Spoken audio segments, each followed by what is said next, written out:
Actually, our today's event seems to be fun so far. It's been a little bit reduced by an event from our friend and our good fellow Kakha Bendukidze passed away, and he actually, as you know, died in London. And in memory of this, our good friend, we would like to actually appreciate his speaking and making things clear. He was a very straightforward person. And 8 months ago, Atlas Foundation organized an emergency summit for Ukraine here in Kiev. It was an event where the leading reformers from out of the former Soviet Union countries and European member states that helped solve problems that Ukraine faces right now. And unfortunately, the problems that were outlined by Kakha that time, in their maturity, have not found any solutions. And I would like to show you a little bit of fragment from just the 5-minute presentation from his speech that I think everybody of you will appreciate. And after that, I'm giving the floor to my senior colleague, Tom Palmer, who would like to say a couple of words about Kakha.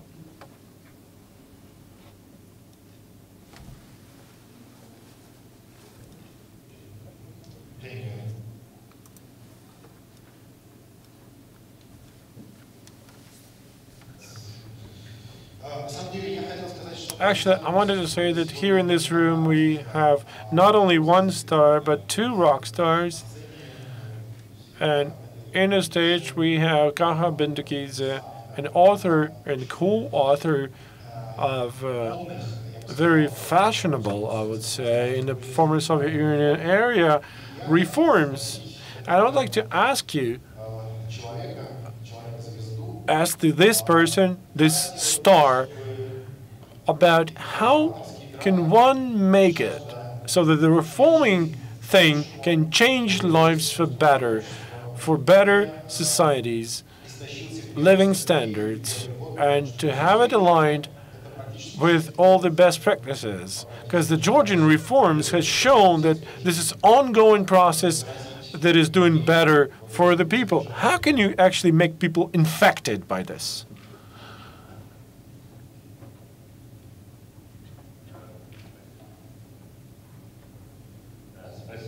Thank you very much indeed. I think for this reason we need to realize what kind of choice we made.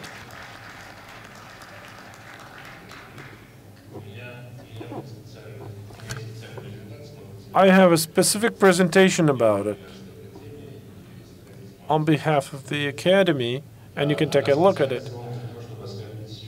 It's done actually to put the Ukrainians down in their feelings and in your lifestyles.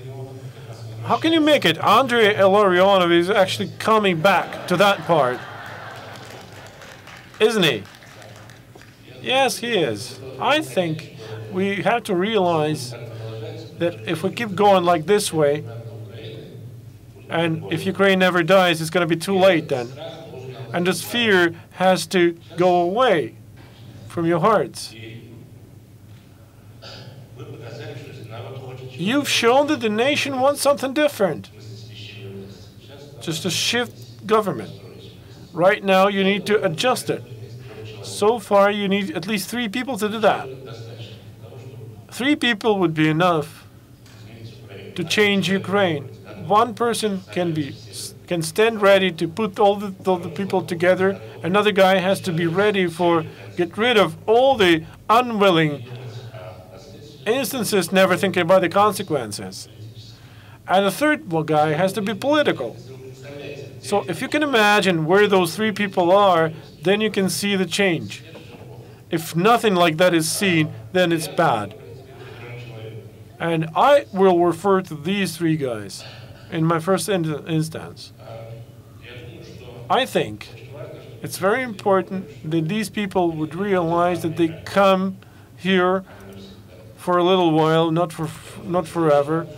And I think these people have to realize that they will be hated eventually, and they have to be ready and stand ready to work, do their job. And I wish they were hated sometimes, because otherwise you cannot do anything about it. Whenever you have this configuration, then I think people will be ready to go for the change, and the change will be fast and productive enough.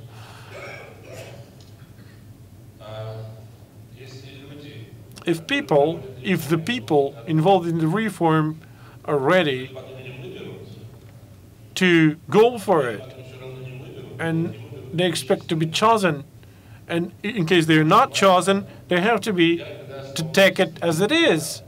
I think it that way. In 2 years' time, I would never be welcomed by anyone in that country I worked for, because I've done so much about that. Nobody would say hi to me. And another thing that I would like to mention, to improve the existing bureaucracy is impossible. You can have marvelous people around you, but forget about them. When Heraclius had to clean the sties, he wasn't looking for the residues under the horses. He just got rid of that. When Alexander the Macedonian wanted to conquer Georgia, he wouldn't knock on the door and sit and wait until anybody answers. He would just get into it. Cut through. Okay, you can make mistakes, but it's better to make mistakes when you do it for the favor of the country, not for the favor of your pocket, though. You better do these mistakes, not yours. Do everybody's mistakes. So I think it's everybody. It's a good way for everybody. It's a good way to find a solution and how to respond to these issues. For this, you can imagine that your neighbor from the east came here to bomb you.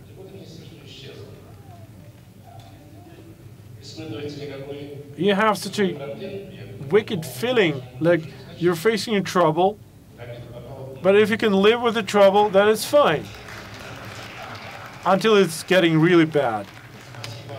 Thank you very much for this exhaustive thinking and sharing your information about the reforms.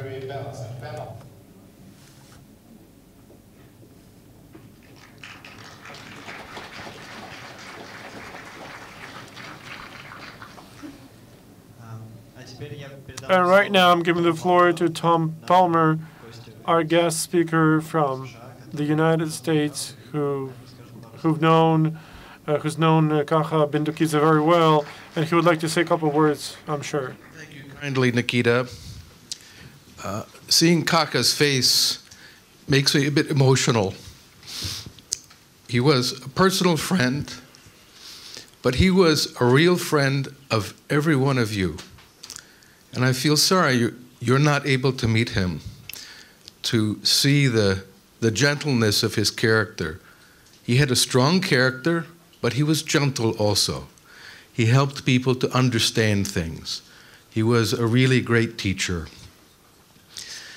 He was the kind of person who comes across very rarely, but is very special. When he died, it was a terrible blow to many people around the world who knew him. And we discussed it, and we said, well, let's move forward. We have to do that. He really loved this country also, because he saw people working for their freedom. And this moved his heart. He was known not only in the former Soviet Union, but around the world, and deeply respected. I was at conferences with him where ministers of finance and economics from Uruguay, from Mexico, from Peru, from Slovakia, from Poland, from countries all around the world, Asia, Africa, they all listened to Kakha because he was someone who did it. He was successful with his reforms. He saved the country that was failing, that was really collapsing. It was a failed state. And he had the vision and the personal integrity to put the interest of the nation above his own personal interest and to promote the idea of liberty. I'll talk a little bit about this idea, but what motivated Kakha was not only his own interest, but he loved the freedom of every human being. This was the key. He was in love with freedom for everybody, including for you.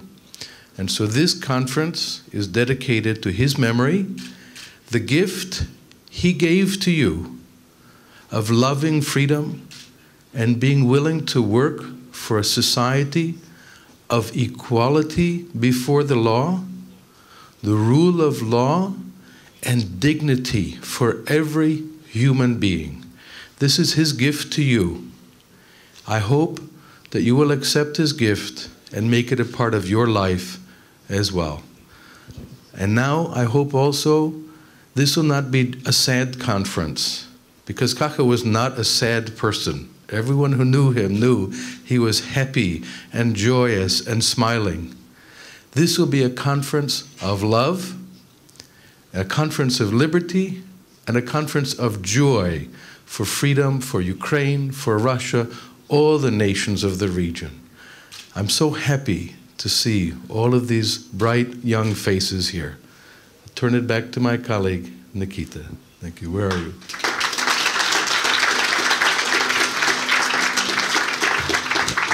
Thank you.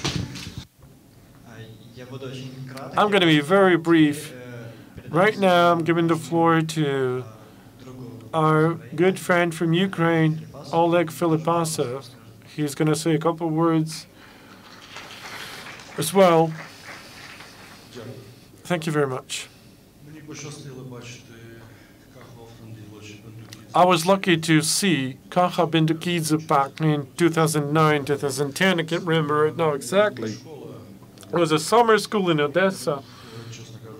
And I was so much surprised by how a person could explain very complicated things. As it already was mentioned, you're back in the crowd.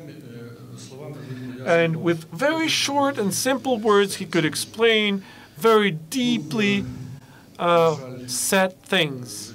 And unfortunately, the life of this person who could have done a lot for Ukraine was interrupted accidentally, and it was not expected.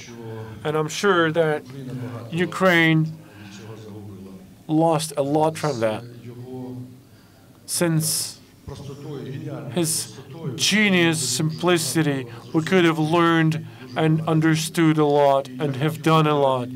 And just for the summer school, I would like to present his portrait, Kakha Bendukidze's portrait for the Ukrainians. Thank you very much indeed.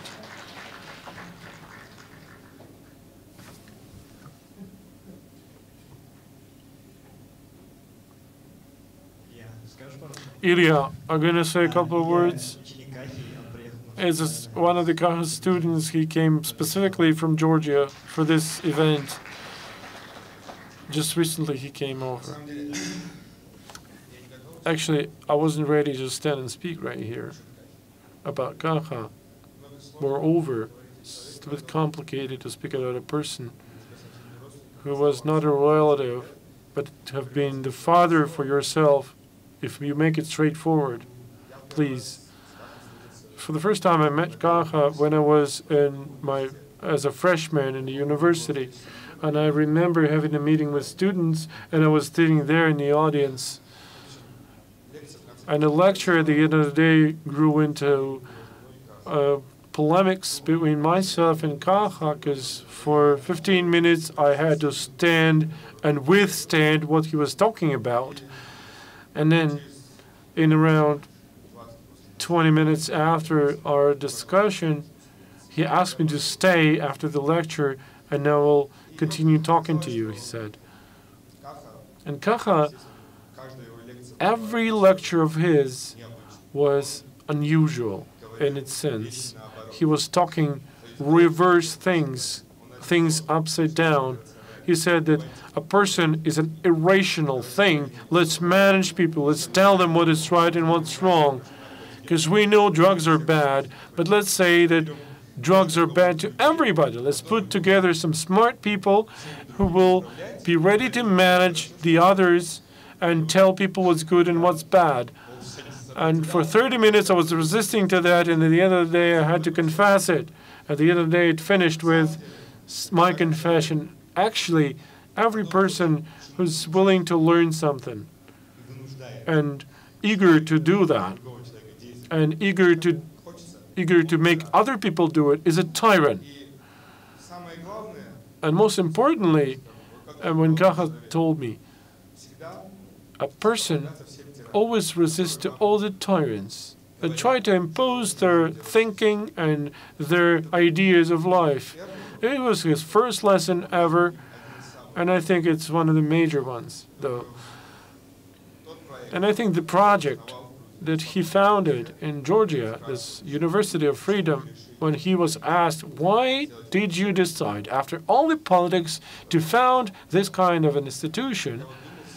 And he said, I was thinking, when I die, what's left behind and after? And I was thinking for a long time about that, he said, and then I decided to found a university like this. And he said, a brilliant idea, and he said, many kids, children of his, the children that I think will continue his endeavors, and will be resisting all the tyranny in the whole world, across all the countries in this land, and will always stand for freedom, despite whatever environment they face, because good ones are always in minority. But I think we're going to make a majority, and we're going to turn things upside down. Thank you very much indeed.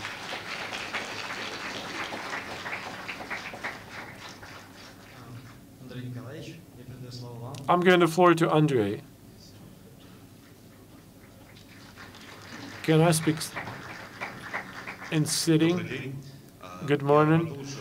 In continuing this memorial part of our conversation about Kakha Bendukidze, I have a small presentation just to remind you of some of the phases of his lifetime.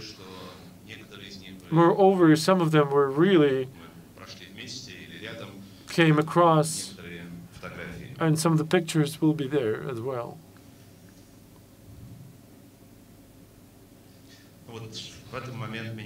In this moment, I wasn't there yet, because it was just the beginning of the way. In this picture, Kakha is probably 5 years old, and you can see how this little young kid with eyes wide open is looking at the world and being surprised by what he sees, and hopefully thinking about it's brilliant. And at 5 years old time, you're not a general, no liberal, no nothing. Everything's going to happen next will be done by yourself. You either do it yourself or you don't. Until you're 5, people like parents are responsible for you, or your family, or your good friends, and then it's going to be school, then it's going to be friends, family, and that's it. But the most importantly is that what you're doing yourself and what you're going to have in an outcome. So the outcome of Kakha is what he's done himself, and what other people did because of Kakha was also his accomplishment. This is 2002, when we first met in Moscow. Soon after an attempt to reform Russia, there was an interaction on club that was set by around 150 people, officials, ministers, vice prime ministers, apparatus people, those who were involved in the reform, and representatives of civil society as well. There were business people, journalists, experts, the whole bunch of people who were asking them many different questions. They were doubting things, challenging things, and making the life of the government at the same time quite difficult. And they were trying to respond to some of them. And I was at the very first meeting that time when Kakha was there. And can you imagine a picture like this? There were probably 100 or 120 people in the room. There were many people who were making presentations. And there you go. There's a big, large, roundish guy, very nice looking with a Georgian last name, who's speaking Russian better than any of the Russian-speaking representatives in that area. And he, of course, draw a lot of attention with his clear thinking, very good imagination, and very good clear questions that others could either not pursue or could not even see. Since that time, we had this coincidental sympathy and support. We wanted to support the relationship, and gradually he was an entrepreneur that time, and over a while he was elected to the Russian Entrepreneurial Bureau. Normally they elected very rich business people who were then called oligarchs. Kakha was not the one. He was not the richest person in this world. He wasn't a billionaire, but he was gradually elected by the majority of votes, not for his asset, but for his brain, for his approach, for his speaking, because nobody could actually offer any more serious asset than the one that was possessed by Kakha. And then in this picture, he might have looked like a normal break-in barrier standby person in the Hall of Column in the Trade Union Center. There were, like I said, around 1,000 delegates. The president is standing behind him, and he's got a picture. But Kakha does not need a microphone in order to convey his message. He's using quite many other means, and he is listened to and heard. Many of you probably know that this start time of Kakha's in Georgia, when he was the minister of Georgian Reform Agency, and he was involved directly in the reform, but less importantly, what he's done a lot in Russia, never being a prime minister, vice prime minister, or even a minister. When he worked as a business person, he was part of the this reform agency, and I used to work at the presidential administration, and he said to me once, you have no convertible currency. You cannot live with that. Businesses cannot do and deal with this thing. So we started thinking about something different. Let's go make something different. And over time, he brought a draft on foreign currency regulation, drafted by himself personally. We've taken a look at it. We made some adjustments. And after that, he had long debates about this draft law with around 60 to 50 different institutions, starting with the trade unions, government, expert societies, and over time, after so many different negotiation battles, and the most important was central government, who was resisting that draft law the most. So over time, Kakha would win, and this foreign currency regulation law was actually drafted, outlined, and polished by Kakha. And now tens of millions of people in Russia take advantage of this convertible Russian ruble currency with the success of Kakha's that they never can actually absorb and realize. Another trace of Kakha is his modesty. Around 3 years ago, actually, his modesty told for itself. He's done and another draft law that nobody told about to anyone in public, and he wouldn't require and demand any kind of recognition or award that that thing had been done by himself. And 3 years ago, actually, we found ourselves in one of the international conferences under the auspices in Vienna, somewhere around it, and there were good reformers over there from Europe, Lech Bajserovich, the former Czech president, Slovak president, and there were professors from the United States of America and people from Russia as well, Georgia, Kakha, like his, and one Russian participant started suddenly talking. When I wrote this law about currency regulation that made Russian ruble convertible for capital operations, and I was sitting near Kakha, and he would just raise his eyebrows and open his eyes widely, and no reaction was whatsoever. And I saw that he did not want to have a speech on any commentaries, and so I decided to make a commentary and explain what was happening. And after the session, Kakha approaches me and says, "Andrew, you were quite strict. It was quite bad."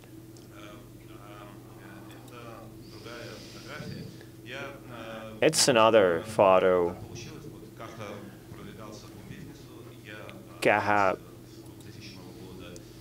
was developing in his business, and I worked in the president's administration, and we had these good relations with Kakha, and my position of economical advisor.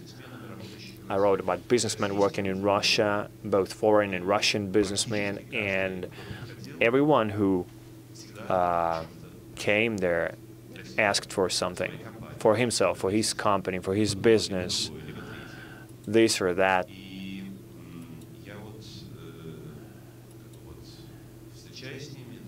And I met these people, and I was thinking, what kind of words should I choose?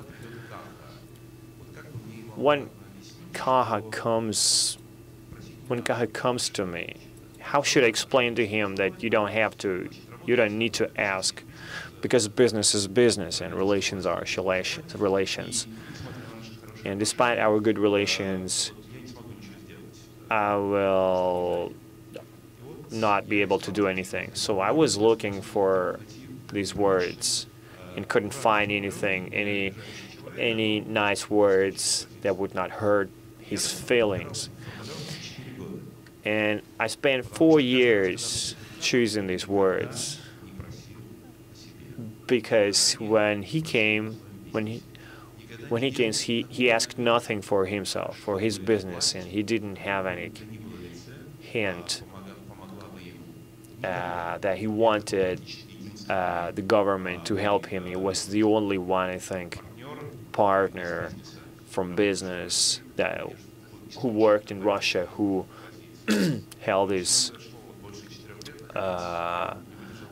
nice position. So, but then I asked him myself, and it was a Kazan Institute, and this is the first time I heard about that, and I suggested that we have a conference in Russia that we call the Liberal Agenda for 21st Century, and we had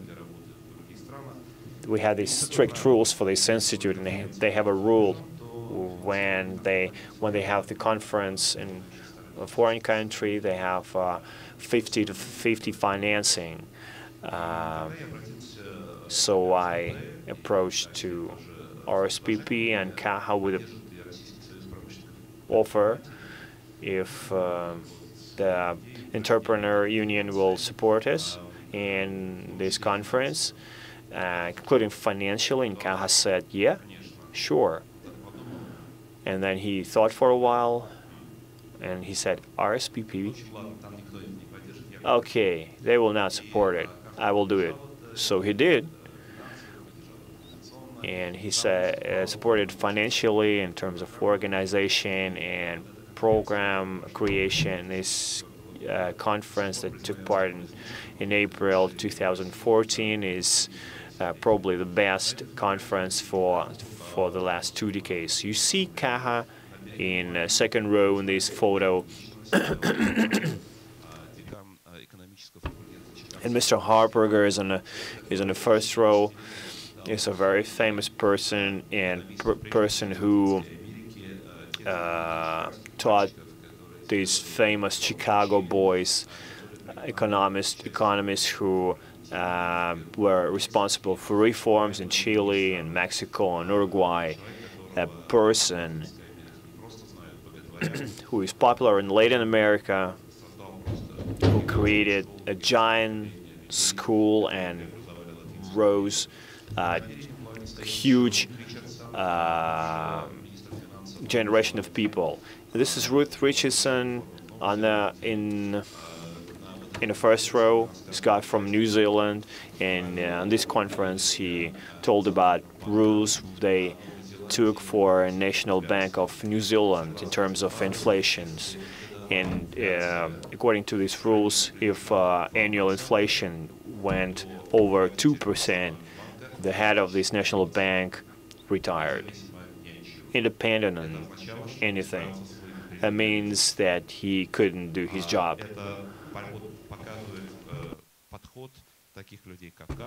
So this is approach used by people like Ruth Richardson and Kakha, and Edward Crane is standing near me, head of the Cotton Institute, one of the best libertarian institute who organized this conference. And the same year, in several months, in 2004 conference, during this conference we went through these reforms and new conditions, and it became a plan implemented by Kakha in Georgia.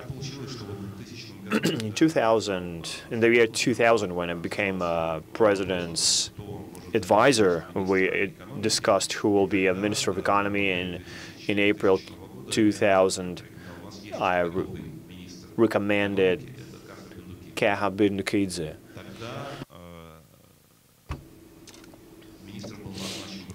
Another person was selected as a minister, and honestly, I was very anxious because I couldn't do it, because what happened in Georgia afterwards could happen in Russia, and Russia could be a different country economically. And later, I said maybe it was for the better, because the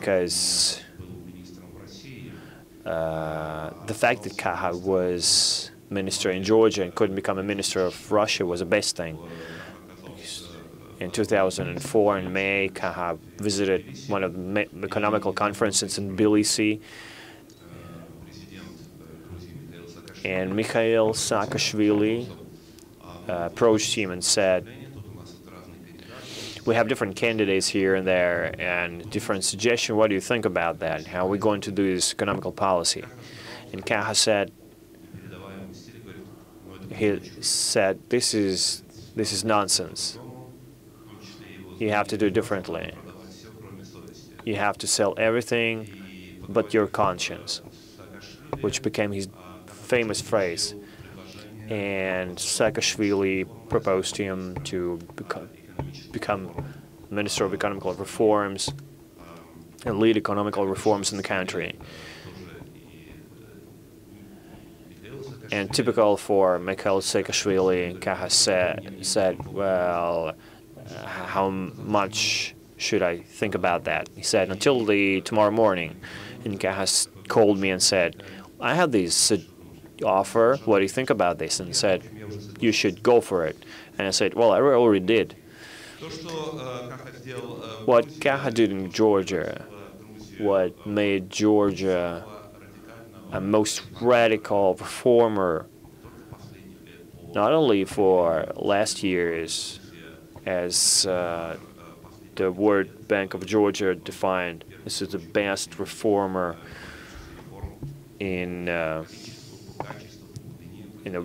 rating in terms of detailing and amount, and Kakha removed all regulations according to his golden rule. One removes the regulations, one sends corruptioners to prisons, and the third one is who covers them, like President Saakashvili. So his golden formula in Georgia, and it was not used in Russia. Maybe it's a good thing that these reforms were done in his native Georgia. I won't be able to list all these reforms in Georgia, but I would like to draw your attention to a document that is very important for not only for Georgia. It's an act on economic liberty prepared by Kakha with a former Prime Minister of Georgia, Bendukidze. You see this is a press release of Georgian government. When this act was not only prepared and approved by the government, it was approved on the parliament level. So parliament voted for it and approved this Liberty Act. This is a unique document. None other country approved such a document on national level. I think its meaning is not yet understood, but it will have a similar meaning like U.S. Constitution or first Constitution on the European continent, Polish Constitution, or Liberties Chart, the Great Liberty Chart. This is a Great Liberty Act prepared by Kakha Bendukidze, and other countries like Ukraine has a chance to follow this way and prepare such documents and make such decisions. So Kakha said he thought that he will be hated and the whole country will stop noticing him. It was not the case. After the initial criticism, he received popularity in Georgia, and there was different kind of popularity, different cartoons, small sculptures like that. But based on a big respect to Kakha, and he had this cartoon in his home and his table, so I decided to put it in my presentation to show you how they treated him in Georgia. Being a minister and working in the government with Kakha, with the Kutani Institute, with Atlas, we started to hold summer school in Alushta and Odessa, and then we continued this school in Basilite, and he participated in every step of this work. This is the first school in Alushta. This is his first speech, his first seminar, and he demonstrated his huge teacher's talent, where he shocked the audience, and then he captured the audience, striking them with his paradoxical thought, where he just not brings his message, but persuades the audience. On this school, you see Larissa Burakova in the background, the author of the book Why Georgia Did It, about Georgian reforms, first of all by Kakha. Larissa is visiting this conference. She's here. She'll be able to talk about that. You can talk to her about this as well. And there's Lev Rubinstein, one of the best Russian writers. And this is a discussion and during the summer school. Kakha is in center, and you see different students around, not just students, everybody's listening to him and trying not to miss a word or an idea. You see this this fence, and there's one floor below, there's a water pool. And just behind these people, you could see that that there was this swimming pool, and Kakha was swimming, and different people were around and were listening to him talking. This is a project he started after he left the government. It's probably his the project of his life, and creation of a free university and regularization of agricultural university in Georgia. That became one of the best universities in Georgia and in our region. Ilya, when he had his speech, he told about that when Kakha came and created this university. How important was that? But pay attention to the logo of the university. I think it describes two main ideas of that Kakha articulated by his life. The first one is infinity sign, where you see letter F, freedom. So the first is his strive for liberty, for freedom of all people, and the second point is infinity of knowledge.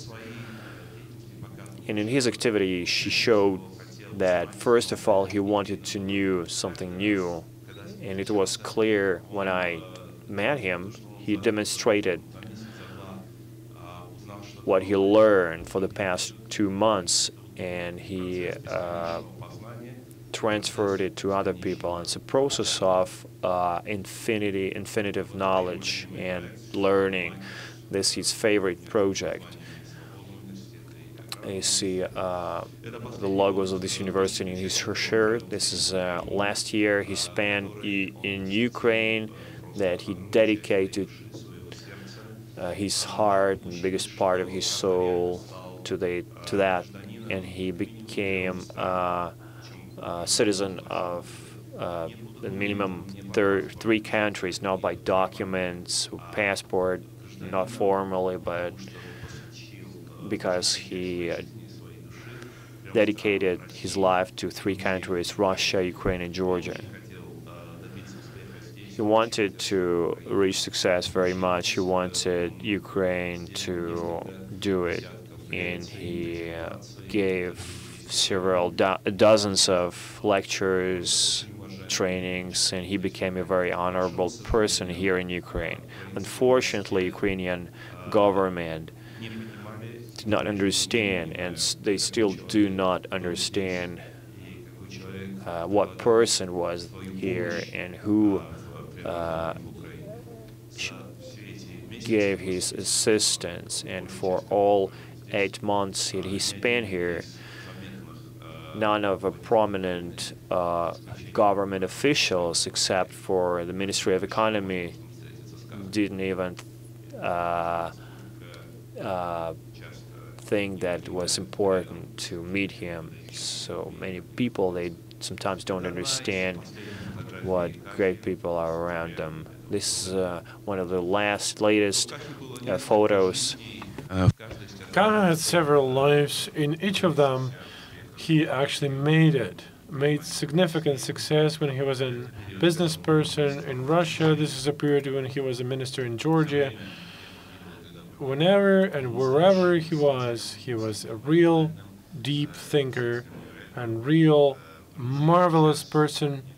And in Georgia, some people believe this. So this has been one of the biggest thinkers in Georgia's lifetime. A teacher for universities, teacher in lectures, presentations, and maybe most remarkably, he was he was a prophet of knowledge, prophet of dignified behavior and freedom. His Kakha's smile right now, as charming, will remain with us forever.